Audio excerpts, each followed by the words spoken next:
Hey, good morning, everyone, and welcome to Money Mondays edition of our pre-market prep.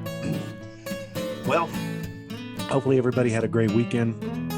It was a beautiful fall weekend here, with the exception of a little bit of rain. I guess here we had early Saturday morning, but other than that, beautiful fall weather, mid 70s, ideal, no humidity. I could handle this all year long, but we know the weather will not be the same tomorrow. But we're going to have a little bit of, well, maybe what you might call Indian summer here for a couple of days. We're going to get into the 80s here this week here in Ohio. So there's the weather report. So hopefully you didn't tune in for that. But hey, with that being said, we're going to take a look at the markets here today. We're going to kind of look at, say, maybe you're asking a question, is what does a choppy market look like? What do you do? How do you trade a choppy market? How do you do, what can you, um, is, and then the other thing is we've got some news coming out with the government this week. So, the markets may be a little hesitant, possibly, because they have been battered around. They've been, we've had some volatility in the markets, and now we're, kind of through the worst part, I think. But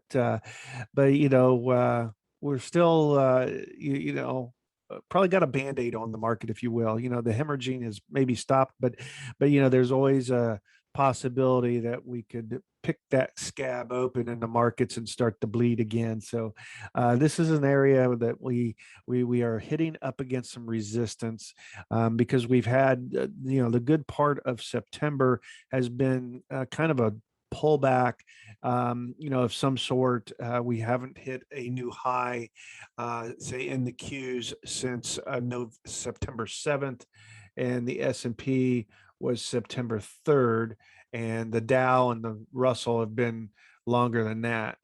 Probably goes back into August. Let's see.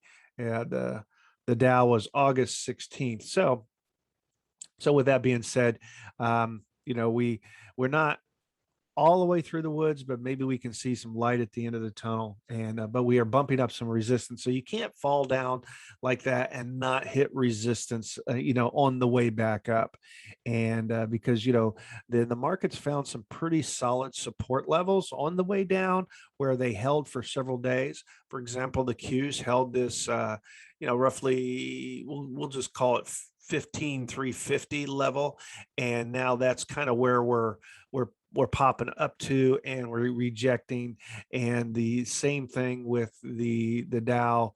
The Dow's at 34. We'll just call it 34,800, roughly thereabouts, and or maybe even we'll call it 3,900. And so right in that neighborhood, we're hitting some resistance. The Russell is right at that 2250 level, we'll say. And so that's kind of where it's hitting some levels of resistance there and pulling back. And the S&P is, we'll just call it 45, 4,500, roughly thereabouts. 40, well, let's say better yet, 4480 seems to be the real key level there. But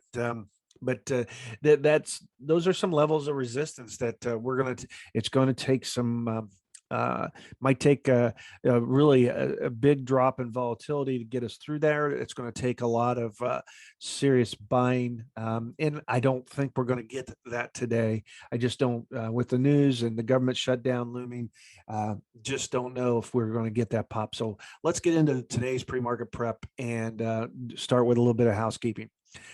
Those of you that know me and been following me, you know that I'm not a financial advisor.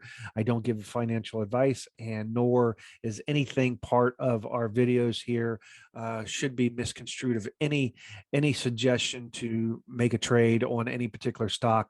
We don't make predictions. I am an older trader that is rather risk adverse. These videos are part of my trade journey. They're a part of my trade journal. I do them as a way for me to openly reflect on what I'm seeing in the markets in the morning, and helping me to to develop a trade plan for the day. I realize pre-market is not the same as cash session. It's lower volatility sometimes. Volume is much lower. And so from that standpoint, at the end of the day, the markets are going to do what they're going to do. And regardless of my read on the market doesn't necessarily mean anything from that standpoint. But I will say this, I believe that this is the most important time of the day is in our trading day. And that is to get a snapshot, take a look at the candles and take a look at where the market has been. So as you look at the charts, look to the left, where have they been? Where are they coming from? And try to determine where they're going. It's just a collection of people, and that the candles make up their decisions, makes up their fear, and makes up their emotions. So trying to determine and discern what is the level of fear in the market, what is the level of emotions in the market, and how would people be viewing this, and make a guess as far as if you will, what I think the market's going to do. Uh, by setting my trade plan up, I find that I'm probably right. Maybe 50% of the time, maybe a little better, but that also keeps me on the right side of the trade because it also sets me up to manage my risk. So stocks and options have risks and they're not suitable for everyone, and you can lose every penny of your money. So make sure you trade your own money, make sure you do your own due diligence, determine your ins and your outs and the amount of risk that you're going to put on. So with that being said, let's jump into it. So we're going to take a look here. The VIX is popping here a little bit. We've popped up. We were below 18 where we ended up on Friday. And we've popped up a little bit in pre-market and everything. So let's jump over to the VIX. I believe I have it up on my chart here. The VIX is back down below the 20 level. We've got some decreasing momentum, which is a positive on that. Our daily 20, we are back below the daily 21 where, it seems to be leveling off. So we were talking about some chop. If the VIX, I believe, stays in between this 18 and 20, we're probably going to be seeing some chop. So if we get some these spikes up in the VIX, and then we're going to get these drops in the VIX. So the VIX is not going to, like you see right here, kind of a level around the 16 level. There's not a lot of chop during this period of time. The markets were going up, and then we get a drop in the market, and then we get kind of these ebbs and flows. But if it stays in here, we could see a nice incline in the market, but at the same time we could see some chop. So we've got a sell signal in the VIX. So right now the VIX is looking rather favorable, maybe a little bit to the long side, but at the same time it is still somewhat elevated. It is close to the 20 line, and so from that standpoint we need to be kind of cautious of this because we're about one just a little over a 1.25 ticks. That is all it's going to take to get us over that 20 line, and we can have some volatility pop back into the market, which could drive prices down. But then we could get a swing right back, which will drive prices up, and that is how so. It'll trigger people's stop losses, and so that starts the little choppiness of the market. So that starts the consolidation of the market, and we'll start to see a lot of stocks and indices probably develop into daily squeezes, weekly squeezes, 4-hour squeezes, things like that. So in the short term or in the daily process may not be a great thing, but it could possibly be a nice coiling effect of the markets to develop a squeeze, to develop an explosion going into October, or maybe mid to late October, to get a push into the last half of the year. That's what I'm looking at. So it's about position sizing. It's about managing risk. It's about managing your trades, determine, not have a lot of risk on for overnight exposure, looking shorter term and playing it safe, but finding key levels and putting them on my charts. So that's how I kind of determine how to manage choppiness. and then I look at that and I play, credit spreads. I'll play credit spreads. I also look at some iron condors, things like that. That where you're gonna, because you really don't know, is it going to go up or is it going to go down? So with that being said, let's see what we can figure out here today as far as the markets are concerned. So let's take a look at the Dow. The Dow, again, on the long-term trend, the weekly trend, it has found great support at the 21 and at the 50 and the -1 ATR when we broke down through the 21, but it's holding the support at the 21. We are in this weekly squeeze. So this is where the choppiness, the weekly squeeze gives us a little bigger range on the choppiness, but we're not in a daily squeeze. But if we cannot break above these key levels here, and we chop, in this zone of this above the 21, down below the 21, this is where, we could develop a squeeze. And so if we put our Bollinger Bands on here, let's take a quick look here. If we put our Bollinger Bands, let's kind of get an idea. Um, let's see, of how, they might indicate whether or not there's some tightening in the market. And so that'll help us also identify whether or not, we're squeezing. And as you can see here, the Bollinger Bands, I have the 1 and the 2 ATR Bollinger Bands. So they are pulling in a little tighter. So that might indicate, as the momentum is pushing to the upside here, we are getting a tightening of the Bollinger Bands, which, as you can see there, how tight they were here. So we were in this choppiness, and then we developed a daily squeeze, and then the squeeze fired to the downside. So as momentum is coming up and we begin to develop a squeeze, then we're going to probably chop around here for a good part of September, and then we can begin to break these key levels up here around the 35, 100 level, and that'll give us the momentum to then keep this rally going. So that's kind of my take there. Let's take a quick look at the Russell. And the Russell, again, when you look at the weekly squeeze, it's been trading in this range, and especially since July, from a negative ATR up to about a 1 ATR. So this is on a weekly basis, the chop. And if you're going to trade this, you would want to probably trade the Russell a little more on the longer term chart. And then at this point in time, set a nice credit spread, buy it, or sell it at the money credit spread, maybe a week out on, say, the rut, or WLM or something like that, and then trade that going up, and that'll be a pretty, in my case, that would be a high probability trade. Probably would work out. You'd probably collect a nice credit. And that's kind of what, the way I would probably play this. We are in the middle on the 21. So if that would be the case, would probably be looking at an iron condor up here on the high end and the low end, and just looking at this to chop around here a little bit. And so we did that on Friday on this candle right here.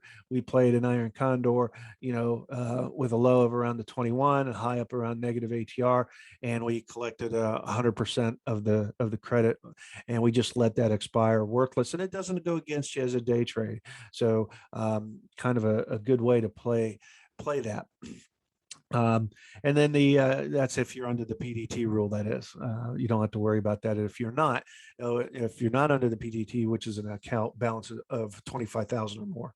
And so if you have less than that, that's just one kind of way. But you could burn a day trade if you need to stop out. But at the same time, if the trade's looking positive and looking good, you just kind of go into that, minimize your risk, and just say, that's how I want to trade that. And so you can pull off pretty decent credit from that standpoint. So looking at the Russell again, probably with the Bollinger Bands, they are tightening here a little bit, or they're just not really doing much of anything, which means the stock, in my opinion, I would probably read this as, I don't think the Russells and small caps will probably make any significant moves to the upside and possibly to the downside.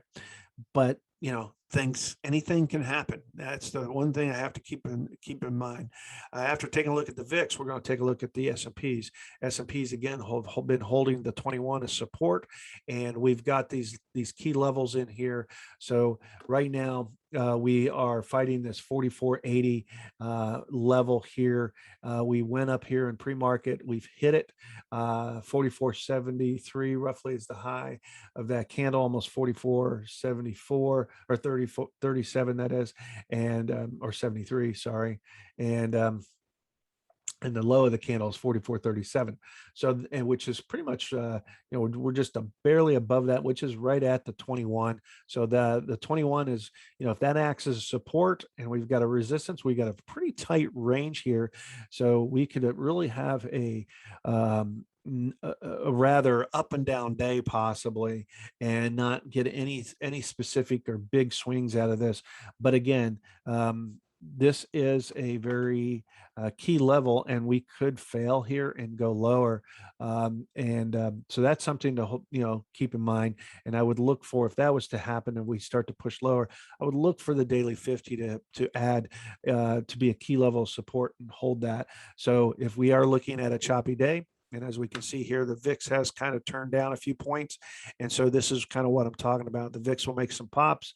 We'll get a pop in volatility. So we'll get a drop in price, and then we'll get a drop in the VIX and the volatility, and we'll get a pop in price, keeping that motion going up and down, just kind of like the roller coaster that the market is.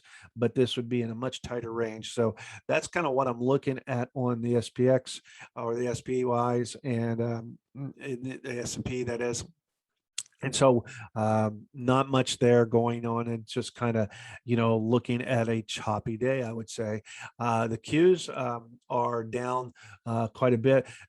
This is basically because the bond rate, the 10-year bonds have spiked over, are up.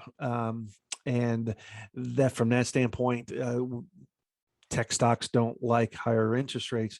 And so that is pushing the price here lower. So we're probably seeing the reason why the Dow is up and the S&P or the Qs are down is seeing some rotation going on here. So people coming out of tech stocks may be looking for some more, weighted stocks as far as, traditional, blue chip stocks possibly. And so just to kind of weather the storm. And some of this might be because of the government, the uncertainty in the government as far as what they're going to do, as far as, we have a government shutdown looming. This is just the same to me. This is just politics. And, the one side arguing with the other side, and the one side trying to make the other side look bad, vice versa. It's just a bunch of children who don't know how to play well together in a sandbox. And so, and then all of us collective people in the middle, we all pay for it. So this is kind of what's taking place here. And so again, Bollinger Bands are a little flat on the upper side, but we are seeing a downturn, a downtick in the Bollinger Band on the lower side. So we can see possibly maybe get some support here at the daily 50. So we might have kind of a range of chop in here. So again, looking at this here, we are at this key level of 15,265, but that 15,000 is going to be a serious key level for support. And then, but I would like to see this daily 50, which lines up with this resistance right here at, say, the 15,150, we'll call it, 15,150. So that may act as some support. We break down below that, then I would look for the daily 50 to hold. So that's kind of my take on the markets and, kind of the choppiness. And, how I would trade chop, I would probably look for key levels of support and either place, what I'd be looking for is to place probably a credit spread just below those support levels. And maybe go, either at the money or just slightly out of the money. And if I break that, strike that I sold, then I would probably look at that and say, the trade is no longer valid, or my rules actually indicate if I break below the 21, then the trade is no longer valid. Typically, if I'm going to take a trade that's in this case, the Qs are below the 21, I might even be looking at a call credit spread on this, possibly, same day or possibly for Wednesday, looking at this as a key level and saying, okay, I think going into this week, we might play this to the downside. But again, taking on very small risk, looking at 2% of my account as a risk, and just pocketing a little bit of money. And because again, it would be a trade that I think would be have a little bit better of higher probability of success, but at the same time, betting on the markets to chop around here a bit and to hold that. The other way I would probably look at playing this is jumping over to the NDX and playing the NDX, or you could play the triple Qs, but I like the NDX because there's no risk of assignment. And so, and they cash settle. So I would be looking at that to hold this level here, and, and not necessarily break out above it and not necessarily break out below it. And if it holds those levels and we finish in the middle, we collect the full credit, or we set a take profit at about 75 to 80% of the credit received. And that's how I would probably play a choppy market. And so hopefully you liked a little bit of what I talk about. I got my coffee here. It's about 7:45. So we were running a little bit behind schedule here on Mondays. It was a great weekend. It was a nice day to sleep in. So got an extra hour of sleep here this morning or so. So with that being said, click the like button, subscribe if you want to hear more videos like this, and be more than happy to hear from you. Comment, let us know what you think. Give us your opinion on what you see in the markets, and we will talk to you tomorrow. See you guys.